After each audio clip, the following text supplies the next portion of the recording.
오늘은 맥주 감사 주일입니다. 맥주 감사절을 맞이하여서 온 식구들과 함께 귀한 예배를 드리시는 모든 성도님들 위해 지난 반년 동안에 하나님께서 베풀어 주는 은혜에 감사하시고 또 이후 반년 동안에도 하나님의 크신 축복이 임하시기를 주님의 이름으로 축원합니다. 우리가 맥주 감사 주일로 이렇게 지킬 때 맥주절은 구약의 3대 절기 중에 하나인 맥주절에서부터 유래했다라는 것을 알 수가 있습니다. 우리가 구약을 보게 되면 유월절이 있고 그 다음에 49일이나 50일 지난 또 오순절, 또 우리가 77절이라고도 합니다. 77에 49. 그래서 77절 또 그 시기가 이스라엘 나라에서는 처음으로 보리수확을 하던 때이기 때문에 맥주절이라 이렇게 이야기를 합니다. 그 다음에 한머지 절기가 우리가 초막절 또는 장막절이라고 하는 절기입니다. 우리 신약 시대에 들어오면서 이제 이런 구약의 절기들이 약간의 우리가 의미가 바뀌면서 변형이 됩니다. 하지만 그래도 우리는 이러한 것들을 기억하면서 또 절기를 지키고 믿음을 생활을 하고 있습니다. 아시는 것처럼 오순절 날 성령 강림하심이 임하셨기 때문에 우리 기독교인들은 오순절을 지키기보다는 그날을 성령 강림주일이라 이렇게 해서 지키게 됩니다. 그러니까 저희가 지난 6월 8일 날을 성령 강림주일로 지킨 것을 보게 되면 이스라엘 나라의 절기상으로 보게 되면 맥주절이 그때가 돼야 된다 이렇게 볼 수가 있습니다. 하지만 한국 교회는 그때를 지키지 아니하고 7월 첫째 주를 맥주감사 주일로 정하고 반년 동안에 받은 은혜에 감사하면서 하나님께 이런 귀한 예배를 드리는 것입니다. 따라서 구약에 있는 절기적인 기간과는 맞지 아니하지만 이러한 의미를 가지고 맥주감사주일을 지킨다는 것 기억하시고 또 하나님께 감사하시는 여러분들 되시기를 바랍니다. 그런데 이스라엘 나라와 이렇게 조금 절기가 다르다 보니까 우리가 드리는 이 맥주감사주일은 주로 장마 기간에 들어오게 됩니다. 그리고 아시는 것처럼 장마가 끝나게 되면 이제 무더운 무더위가 시작되는 것을 알 수가 있습니다. 우리나라 사람들 더위가 찾아오게 되면 산이나 계곡이나 바다로 가게 됩니다. 여러분들 그 바닷가 해수욕장들을 가보셨겠지만 해수욕장에는 넓은 백사장, 모래들로 가득 찬 이러한 바다, 그 바다에 가서 바닷물에 몸을 적실 때 우리는 그 더위를 말끔하게 씻어버릴 수가 있는 것입니다. 저는 지난 6월 초에 교단에서 진행하는 사모 세미나 강사로 대천을 다녀왔습니다. 여러분 대천하면은 어떤 것이 생각납니까? 대천 해수욕장.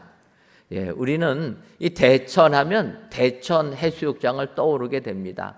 대천 해수욕장을 가면은 정말로 긴 그리고 넓은 이 백사장이 되어 있는 이러한 해수욕장입니다. 저는 이 대천 해수욕장을 이렇게 보면서 저게 과연 모래가 얼마나 될까? 모래를 세보려고 하다가 미련한 지 그만하고 멈추는 게 지혜로운 것이라 이렇게 생각해 보았습니다. 여러분 바닷가에 있는 그 모래 샌다고 이게 세질 수가 있습니까? 그런데 오늘 보면 창세기 41장 39절을 보면 쌓아둔 곡식이 바다모래같이 심이 많아 세계를 그쳤으니 구수가 한이 없음이었더라. 이렇게 성경이 말씀합니다. 우리는 바닷가에 있는 모래 새는 것도 이게 새는 게 불가능해서 포기했는데 오늘 성경을 보니까 쌓아둔 곡식이 바다모래같이 심이 많아서 세계를 그쳤다. 여러분 사실 우리가 먹을 이 쌀이 내 곳간에 한 가만에만 있어도 우리는 마음이 든든한 것 아닙니까? 먹을 것이 있다. 그런데 지금 이 애굽 백성들에게는 쌓아둔 곡식이 바다모래같이 많아서 아예 세계를 그칠 정도로 이렇게 먹을 게 많았다라고 이야기하고 있다라는 것입니다. 여러분, 얼마나 이렇게 먹을 것이 많을 때 우리는 마음이 즐겁고 행복하겠습니까? 창세기 41장 우리가 아는 대로 요셉이 애굽 왕 바로가 꾼 꿈을 해석해주고 그래서 총리가 되어서 이제 7년의 풍년과 7년의 흉년을 대비하면서 나라를 통치하던 그 사건이 창세기 41장에 등장하고 있다라는 것입니다. 이때 요셉은 하나님께서 말씀하신 그대로 7년의 풍년이 임하여 쌓아둔 곡식이 바다 모래같이 많을 때 오히려 하나님께 감사하며 하나님께 영광을 돌리는 복된 삶을 산 것을 알 수가 있습니다. 따라서 우리들도 지난 6개월을 생각해 보면서 하나님께서 우리들에게 풍성함의 은혜를 주셨다면 그거 함부로 허비하지 말고 자만하지 말고 오히려 하나님의 뜻을 깨달아 하나님의 쓰임받는 복된 일꾼들이 되어야 될 줄 믿습니다.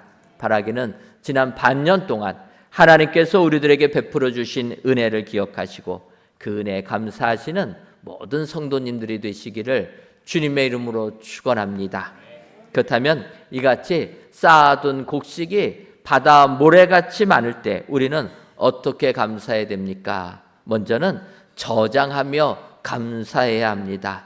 오늘 보면 창세기 41장 48절을 보면 요셉이 애굽 땅에 있는 그 7년 곡물을 거두어 각 성에 저장하되 각 성읍 주위의 밭의 곡물을 그 성읍 중에 쌓아두매 이렇게 얘기하고 있습니다. 여러분 아시는 대로 요셉은 바로가 꾼 꿈을 해석해 줍니다. 그 해석의 내용은 7년 동안 하나님께서 풍년을 주시지만 그 다음에 7년 동안은 흉년이 있으니 이때를 잘 기억하고 대비하여서 생명을 얻어라 이러한 말씀이라는 것입니다. 그 해석을 들은 바로는 요셉을 애굽의 총리로 임명하게 되었습니다. 우리가 아는 대로 요셉은 형제들의 시기를 받아서 노예로 팔리게 되었고 노예 생활을 하는데도 억울하게 누명을 써서 옥살이를 하던 사람이 요셉입니다. 근데 그 요셉이 이렇게 바로의 꿈을 해석해 주면서 졸지에 총리가 되었을 때 요셉이 아무리 하나님을 잘 믿는 사람이라 할지라도 하나님과 동행하고 그래서 하나님께서 형통하게 해주시는 사람이라 할지라도 그의 마음 한편에서는 걱정과 두려움이 있을 수밖에 없다라는 것입니다. 하나님이 보여주신 꿈은 해석은 했지만 과연 이것이 그대로 이루어질 것인가? 만약에 내가 해석해 준 대로 이런 일이 일어나지 아니하면 나는 어떻게 될 것인가? 요셉 입장에서 보면은 걱정이 있었을 것입니다. 하지만 총리가 되어서 전국을 순찰하다 보니까 하나님께서 풍년을 허락해 주셨다라는 것입니다. 이때 요셉의 마음이 얼마나 기뻤겠습니까? 하나님이 말씀해 주신 그대로 이루어지고 있구나. 감사했을 것입니다. 그런데 요셉의 감사는 거기서 그치지 아니하고 그렇다면 하나님께서 꿈에서 보여준 그대로 이제는 흉년이 있을 텐데 풍년의 기간 동안에 이것을 잘 보관하고 대비를 해야 된다. 이렇게 생각하면서 저장하며 감사했다라는 것입니다. 여러분, 이것은 지금 이 시대를 사는 우리들에게도 마찬가지인 줄 믿습니다. 하나님께서 우리들에게 은혜를 주셔서 풍성함의 은혜를 주신다면 그거 함부로 허비하지 말고 잘 보관해야 될 줄 믿습니다. 쌓아둬야 될 줄 믿습니다. 왜냐? 이렇게 쌓아둘 때 미래를 대비할 수 있기 때문이라는 것입니다. 누가복음 12장 16절을 보면 또 비유로 그들에게 말하여 이르시되 한 부자가 그 밭에 소출이 풍성하매 라고 예수님께서 어리석은 부자의 비유를 이렇게 설명하십니다. 이 부자는 어떠합니까? 농사를 지었는데 그 밭에 소출이 풍성하니까 자기가 가지고 있는 창고가 작아가지고 그 창고를 헐고 큰 창고를 짓겠다 생각했다라는 것입니다. 지극히 당연한 생각입니다. 쌓아둘 곳이 부족하니까 창고를 서로 넓혔다라는 것입니다. 그런데 그 어리석은 부자가 19절에 이렇게 얘기합니다. 또 내가 내 영혼에게 이르되 영혼아 여러 해 쓸 물건을 많이 쌓아두었으니 평안히 쉬고 먹고 마시고 즐거워하자 하리라 하되. 소출이 많아서 창고를 헐고 큰 창고를 짓고 이제 그것을 여러 해 쓸 물건을 많이 쌓아두었으니 이제는 편안히 쉬고 먹고 마시고 즐거워하자 이야기했다라는 것입니다. 여러분, 이 어리석은 부자가 소출이 많은 것을 보게 되면 지금 요셉이 애굽 땅에서 소출이 풍성해서 바다의 모래같이 쌓아둘 곳이 없을 정도로 풍성함의 은혜 받은 것, 어리석은 부자와 같은 상황 아닙니까? 성경은 모습은 비슷하지만 다르다라는 것입니다. 무엇이 다릅니까? 어리석은 부자는 자기 영혼을 위하여서, 바꿔 말하면 나를 위하여서 평안히 쉬고 먹고 마시고 즐거워하기 위하여 그 소출을 저장해 두었다라는 것입니다. 하지만 요셉은 아니라라는 것입니다. 요셉이 애굽의 풍년이 들었을 때 그 쌀들을 저장한 것은 온 생명을 구원하기 위하여 그 쌀을 구원했다라는 것입니다. 예수님께서도 어리석은 부자의 비유를 통해서 분명하게 말씀하십니다.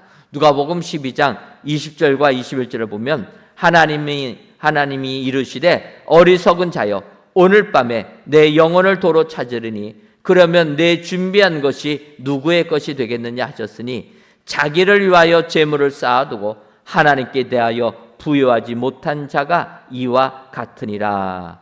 이렇게 말씀하시는 것입니다. 소출이 풍성해서 쌓아둘 곳이 없을 상황이 됐을 때 어리석은 부자와 요셉의 차이는, 어리석은 부자는 자기를 위하여 쌓아두었고 요셉은 하나님을 위하여 생명을 구원하기 위하여 쌓아두었다라는 것입니다. 여러분, 지난 6개월을 돌이켜보면서 하나님께서 나에게 은혜를 주셔서 쌓아둘 곳이 없을 정도로 풍성함의 은혜를 주셨다면 그것을 나무를 위하여서만 쌓아두지 마시고 하나님을 위하여, 온 인류를 위하여, 내 이웃을 위하여 쌓아두시는 여러분들 되시기를 바랍니다. 이렇게 쌓아두며 감사하는 자가 진정으로 하나님께 영광 돌리는 축복의 사람이 될 줄 믿습니다. 바라기는 반년 동안 받은 은혜를 기억하며 오히려 하나님을 위하여 또한 내 이웃을 위하여 쌓아두시며 감사하시는 은혜의 모든 성도님들이 되시기를 주님의 이름으로 축원합니다. 다음으로 쌓아둔 곡식이 바다 모래같이 많을 때 우리는 고난을 잊으며 하나님께 감사해야 합니다. 창세기 41장 51절을 보면 요셉이 그의 장남의 이름을 므낫세라 하였으니 하나님이 내게 내 모든 고난과 내 아버지의 온 지비를 잊어버리게 하셨다 하미요. 이렇게 말씀하고 있습니다. 요셉이 애굽의 총리가 되어서 이렇게 풍년이 들어있을 그 시기에 성경을 보면 또 아들들을 낳았다라고 이야기합니다. 근데 요셉이 첫째 아들 장남을 낳았을 때 장남의 이름을 므낫세라 이렇게 정했는데, 므낫세라라는 이름은 하나님이 내게 내 모든 고난과 내 아버지의 온 지비를 잊어버리게 하셨다라는 의미라는 것입니다. 여러분, 우리가 아는 대로 요셉의 마음 한편에는 대못이 박혀 있습니다. 지울 수 없는 큰 상처가 있다라는 것입니다. 그 상처가 무엇입니까? 자기의 형들이 자기를 죽이려고 했다라는 것입니다.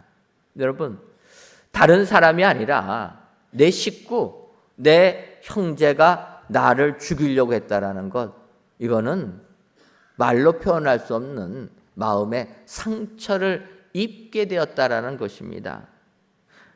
그것을 알 수 있는 것은 창세기 42장 21절을 보면 그들이 서로 말하되 우리가 아우의 일로 말미암아 범죄하였도다. 그가 우리에게 애걸할 때 그 마음의 괴로움을 보고도 듣지 아니하였으므로 이 괴로움이 우리에게 임하도다.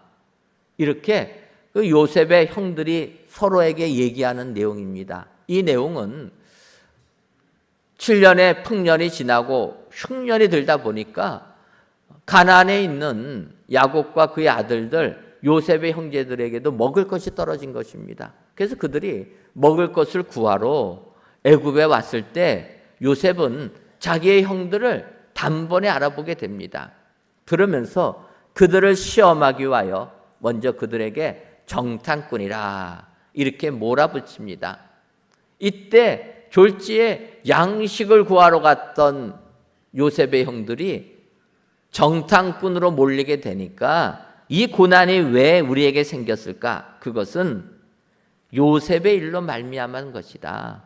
요셉이 우리에게 애걸할 때, 구덩이 속에 빠져서 꺼내달라고 애걸할 때 그 마음의 괴로움을 보고도 듣지 아니하였기 때문이라. 여러분, 요셉은 형들에 의하여서 구덩이에 던져졌을 때 애걸하며 애원했다라는 것입니다. 형들이 자기를 죽이려고 구덩이 속에 던졌을 때 꺼내달라고 부탁을 한 것입니다. 그런데 그 형제들은 요셉의 마음의 괴로움을 보고도 듣지 아니하였다라는 것입니다. 결국 노예로 팔고 만 것 아닙니까? 바꿔 말하면 요셉의 마음에는 상처라, 형제들이 자기를 죽이려고 했다라는 이 배신감의 상처가 요셉에게는 깊게 박혀 있다라는 것입니다. 여러분, 우리가 이 땅을 살다 보면 이와 같은 마음의 상처를 받을 때가 있습니다. 그런데 이런 상처들이 쉽게 잊어집니까? 안 잊어지는 거예요. 사람들은 이런 마음의 상처 잊어야 되는데 그런 상처는 오히려 더 잊으려고 하면 안 잊어진다라는 것입니다.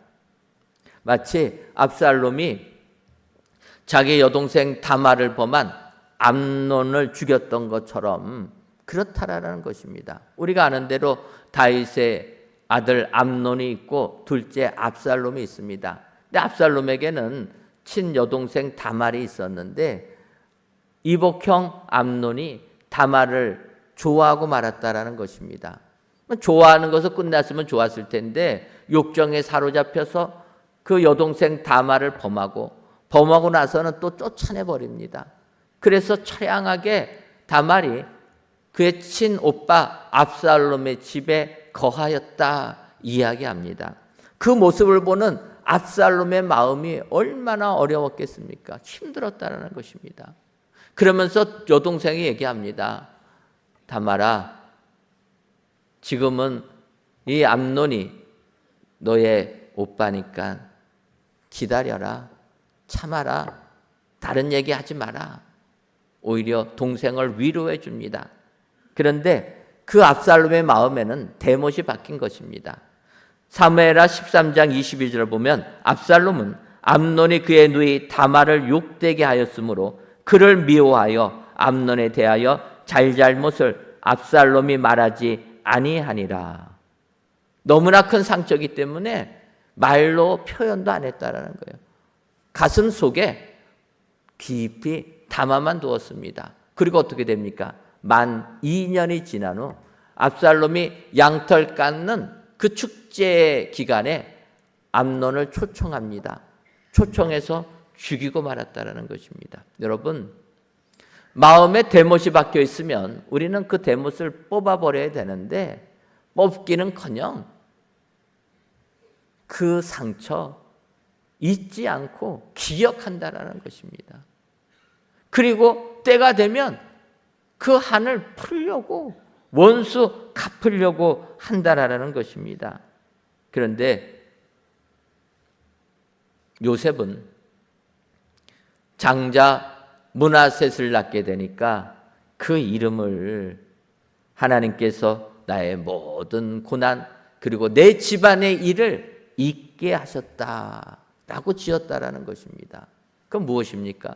여러분 그렇지 않습니까? 우리 마음에 상처받은 것이 있으면 그것을 잊으려고 해도 불쑥불쑥 그 상처가 떠오르기 때문에 우리는 그 고통에서 헤어나오지를 못한다라는 것입니다. 그런 요셉이 므낫셋을 얻고 나서는 이름을 므낫셋이라 지었다라는 것입니다.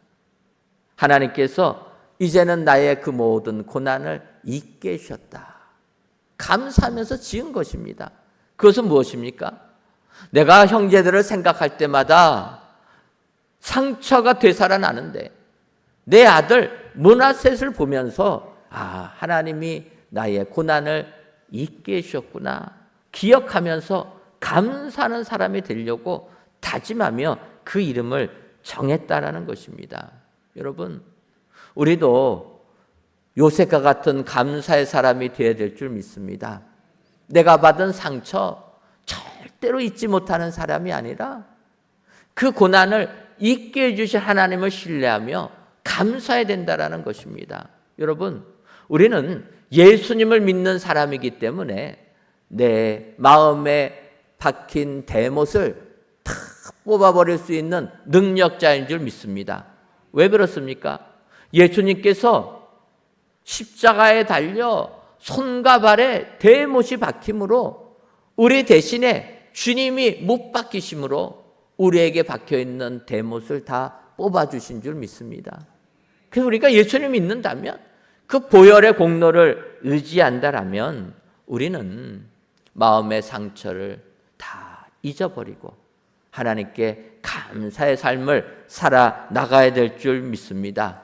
오늘 맥주 감사 예배를 드리시는 사랑하는 성도 여러분, 지난 반년을 돌이켜 보시면서 혹시라도 내 마음에 상처가 있다라면 하나님께서 나에게 쌓아둘 곡식이 바다 모래와 같이 많은 이러한 풍성한 은혜를 주실 때 오히려 그 고난을 잊으며 하나님께 감사하시기를 바랍니다.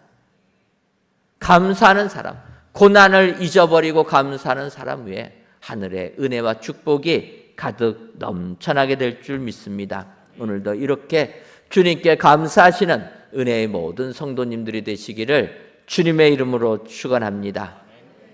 마지막으로 쌓아둔 곡식이 바다 모래와 같이 많을 때 우리는 번성하게 하심을 감사해야 합니다.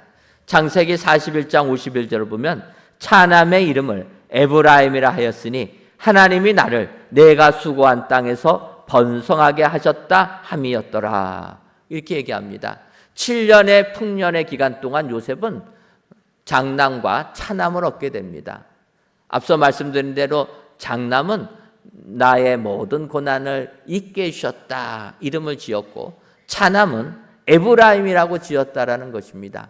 이 에브라임의 뜻은 하나님이 나를 내가 수고한 땅에서 번성하게 하셨다. 나를 번성케 해주셨다라는 이름으로 에브라임이라 지었다라는 것입니다. 여러분, 요셉은 둘째 에브라임을 보면서 하나님의 은혜를 기억하면서 하나님이 나를 이 땅에 이 이방 땅에서 번성하게 해주셨다. 감사했다라는 것입니다. 여러분, 요셉이 바로의 꿈을 해석해 줍니다. 그때 바로는 그 꿈 해석을 듣고 요셉과 같이 지혜로운 자가 이 땅에 없다. 감동을 받습니다. 창세기 41장 38절을 보면 바로가 그의 신하들에게 이르되 이와 같이 하나님의 영에 감동된 사람을 우리가 어찌 찾을 수 있으리요 하고 또 40절을 보면 너는 내 집을 다스리라 내 백성이 다 내 명령에 복종하리니 내가 너보다 높은 것은 내 왕자뿐이니라. 바로는 자기의 꿈을 해석해 준 요셉을 보면서 하나님의 영에 감동된 이런 사람, 이런 지혜로운 자는 이 땅에 없다 인정을 하고 요셉을 애굽의 총리로 바로 세워버렸다는 것입니다. 그런데 이렇게 요셉을 총리로 세운 바로의 입장에서 보게 되면 내가 요셉을 총리로 세웠지만 다른 신하들이 과연 요셉을 인정할 것인가? 백성들이 과연 요셉을 인정할 것인가? 거기에는 의문이 들 수밖에 없다라는 것입니다. 그렇지 않습니까? 요셉은 이스라엘 사람이고 애굽에는 노예의 삶을 살던 사람입니다. 따라서 요셉의 애굽에 있는 많은 신하들, 백성들은 이 이방 땅에 온 노예인 요셉을 인정하지 않는다라는 것입니다. 그것을 알고 애굽 왕 바로는 요셉에게 바로 온내 제사장 보디베라의 딸 아스나를 주어서 보디베라의 사위로 만들어 주었다라는 것입니다. 근데 이 보디베라가 어떤 사람이냐면 온의 제사장이라 온 지방의 제사장인데 당시 애굽 나라는 태양신을 섬기는 사람들이었습니다. 우상을 섬깁니다. 이 보디베라는 태양신을 섬기는 그 우상을 섬기는 중심 도시 온 지방의 제사장이라는 것입니다. 그 지역에서 인정받는 사람이었다 얘기합니다. 그 사람의 딸과 결혼을 시켜서 철저하게 요셉을 애굽화 만들었다라는 것입니다. 이렇게 해야지만 백성들이 인정을 해주기 때문에 요셉을 이렇게 결혼을 시킨 것입니다. 요셉은 졸지에 바로의 명령에 의하여서 결혼을 하게 됩니다. 아스나를 만나서 결혼을 하게 됩니다. 성경을 보면 아스낫이 우상을 섬기는 제사장의 딸이었지만 하나님을 믿는 사람이 되었다 이런 표현은 없습니다. 하지만 요셉의 가문을 통하여서 믿음의 대가 이어져 오는 것을 보게 되면 아스낫이 요셉을 만나서 하나님을 만나고 하나님의 백성이 된 것을 알 수가 있습니다.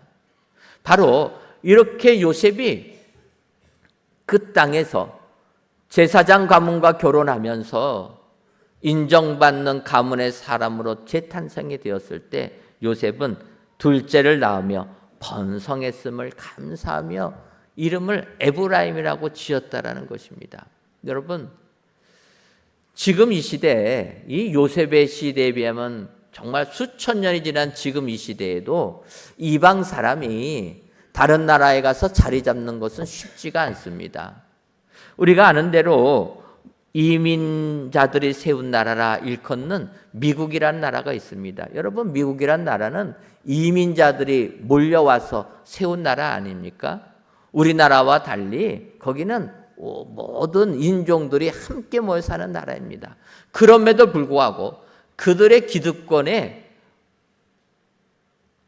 다른 나라 사람들이 들어가서 합류하는 게 쉽지 않다라는 것입니다.